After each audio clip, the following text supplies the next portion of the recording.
सास का घूंघट पार्ट 4। अब तक हमने देखा कि देविका के ससुराल के आदमी औरतों को घर के अंदर नहीं आने दे रहे हैं। देविका उन्हें पुलिस में जाने की धमकी देती है, जिससे पूरे गांव में अफरा तफरी मच जाती है। तभी गांव का एक आदमी सरपंच को बुलाकर ले आता है। सरपंच उनके घर के बाहर का नज़ारा देखकर कहते हैं, जोगिंदर जी, ये आपके घर की औरतों ने कैसा हंगामा मचा रखा है। आपका घर तो संस्कारों की मिसाल था, लेकिन ये मैं क्या देख रहा हूँ। आपके घर की किसी औरत ने घूंघट नहीं कर रखा। अब सरपंच जी, हमारे घर की औरतों को इस देविका ने बहकाया है। हमने पहले ही इन सबको चेतावनी दी थी कि अगर ये घर से बाहर गई तो हम इन्हें घर में नहीं आने देंगे। अब ये देविका हमें धमकी दे रही है कि पुलिस को बुलाएगी। क्या? पुलिस? इस गांव का बरसों पुराना इतिहास रहा है। इस गांव में कभी पुलिस नहीं आई। गांव के सभी फैसले हमने मिलजुल कर किए हैं। जोगिंदर, तुम्हारे घर का फैसला पंचायत करेगी। सरपंच जी, आपने ठीक कहा। पंचायत दोनों तरफ की बातें सुने और जो भी फैसला पंचायत करेगी वो हमें मंजूर होगा। तो ठीक है, आज दोपहर को सभी गांव की चौपाल पर इकट्ठा होंगे और वहीं तुम्हारे घर का फैसला होगा। सरपंच वहां से चला जाता है। घर के आदमी घर के अंदर जाकर दरवाज़ा बंद कर लेते हैं और घर की औरतें वहीं घर के बाहर पेड़ के नीचे बैठ जाती हैं। तभी विमला कहती है, देविका बहू, तुम्हें भूख लगी होगी ना? नहीं माँ जी, मुझे भूख नहीं लगी, मैं ठीक हूँ। बहू, तेरा बच्चा छोटा है अभी, तुझे भूखा नहीं रहना चाहिए। वेदा, सुजाता, जाओ पास में जो पंडित जी का बाग है ना, वहाँ से कुछ फल तोड़ लाओ। वीना और सुजाता पास के बगीचे से खूब सारे फल तोड़ कर ले आती हैं। सभी औरतें फल खाती हैं। तभी देविका कहती है, आप सब घर से बाहर निकली, घूंघट उतार दिया तो इन मर्दों की इज्जत चली गई, लेकिन हम सब घर के बाहर भूखे प्यासे बैठे हैं। इस बात पर इन अहंकारी मर्दों को शर्म क्यों नहीं आ रही? हाँ देविका, तुम ठीक कह रही हो। अगर हम मर भी जाए ना, तब भी इन मर्दों के लिए इनके बनाए गए नियम कानून ही अहम रहेंगे, हम नहीं। सुजाता भाभी, मुझे तो सबसे ज़्यादा सचिन पर गुस्सा आ रहा है। उसने मुझसे लव मैरिज की थी, क्या क्या वादे किए थे कि मेरा साथ कभी नहीं छोड़ेगा, और आज उसने मेरा साथ छोड़ दिया। अपने बच्चे को एक बार भी नहीं देखा उसने। देविका, वो शुरू से ही ना डरपोक रहा है, लेकिन इन सारी बातों को छोड़ो। मुझे तो इस बात की चिंता हो रही है कि पंचायत में न जाने क्या फैसला होगा। पता नहीं वो इंसाफ करेंगे भी या नहीं। वीना दीदी, आपको अभी भी पंचायत से इंसाफ मिलने की उम्मीद है? अगर इस गांव की पंचायत में सच में इंसाफ करने की भावना होती तो सरपंच जी अभी हमें घर के अंदर जाने देते। देखा नहीं कितना जहर उगल कर गए हैं हमारे खिलाफ। तो बहू, अब हम क्या करेंगे? पंचायत तो हमारे खिलाफ ही फैसला सुनाएगी। पहले तो हम अपनी सारी बातें रखेंगे। अगर ये लोग नहीं माने तो आपको वही करना होगा जो मैं कहूँगी। लेकिन एक बात आप याद रखना, किसी भी सूरत में हम झुकेंगे नहीं, क्योंकि हम सही हैं। देविका सभी औरतों को समझा रही थी। तभी वहाँ एक गांव वाला आता है। आप सभी को पंचायत में बुलाया है। उस गांव वाले की बात सुनकर सभी औरतें पंचायत में पहुंचती हैं। वो देखती हैं कि उस पंचायत में सारा गांव इकट्ठा हो गया है। बहुत सारी औरतें लंबे लंबे घूंघट करके वहां आई हुई हैं। तभी पंचायत की कार्यवाही शुरू की गई और घर के आदमियों से पूछा गया कि वो घर की औरतों को घर में क्यों नहीं रखना चाहते।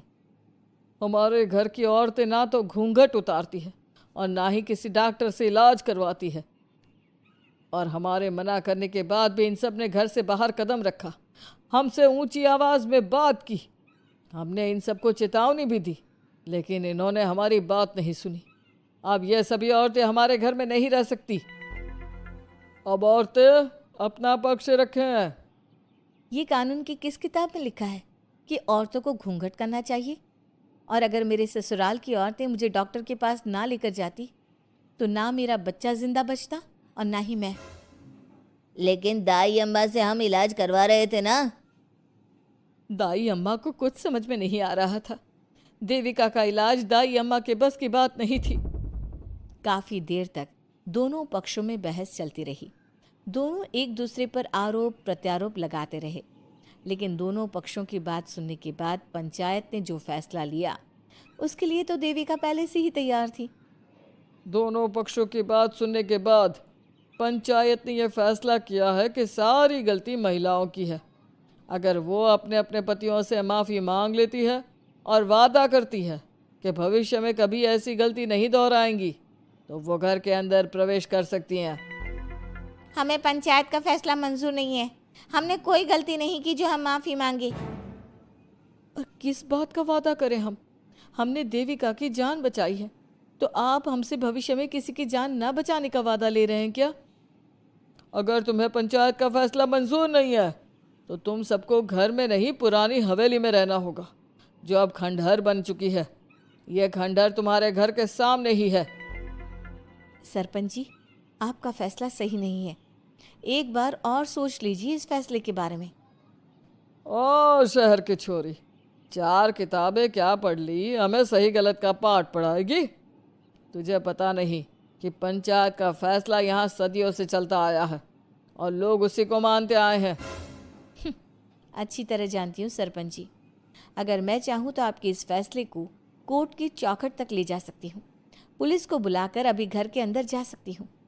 पंचायत और घर के आदमियों की शिकायत पुलिस में कर सकती हूँ और अपने बच्चे को उसका हक दिलवा सकती हूँ। लेकिन नहीं, मैं ऐसा नहीं करूँगी। मैं उसी खंडहर में रहूँगी और इस गांव के आदमियों को दिखा दूंगी कि औरत खंडहर को भी महल बना सकती है, और वो भी बिना किसी आदमी की मदद के। सारे गांव की औरतें देविका की बातें सुनकर हैरान हो जाती है। उनका जीवन घूंघट और घर के 4 दीवारी के बीच में ही था।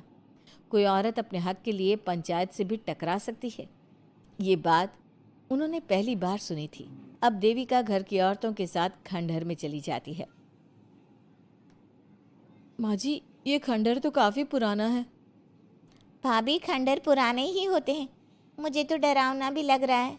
मैं डर की वजह से कभी इस खंडहर के आसपास भी नहीं आई, लेकिन मुझे क्या पता था कि एक दिन इसी में रहना पड़ेगा। ये तो टूटा फूटा भी पड़ा है।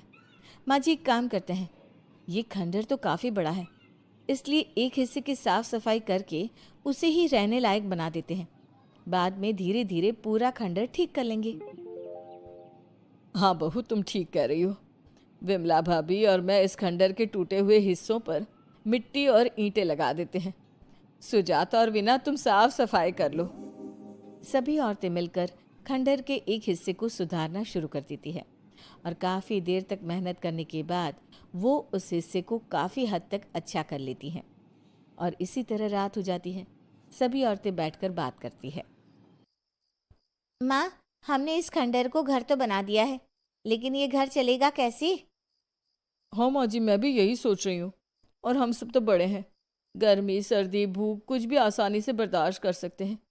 लेकिन देविका का बेटा बहुत छोटा है, उसे तो हमें अच्छी तरह से पालना होगा ना। मैं भी यही सोच रही हूँ कि आगे हमें क्या करना चाहिए।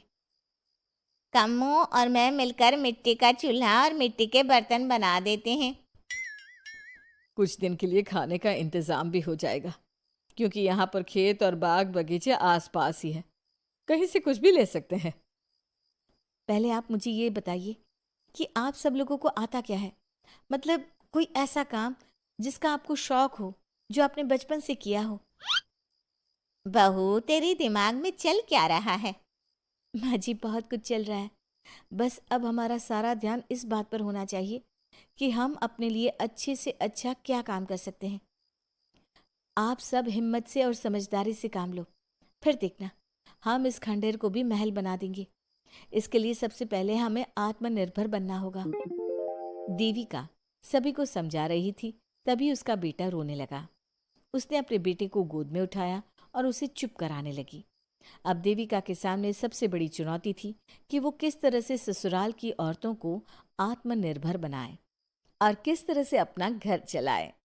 हमारे प्यारे दर्शकों, अब आप बताइए, देविका और घर की सभी औरतों ने अपने पतियों से माफी ना मांगकर सही किया या गलत? क्या उनका खंडहर में रहने का फैसला सही था?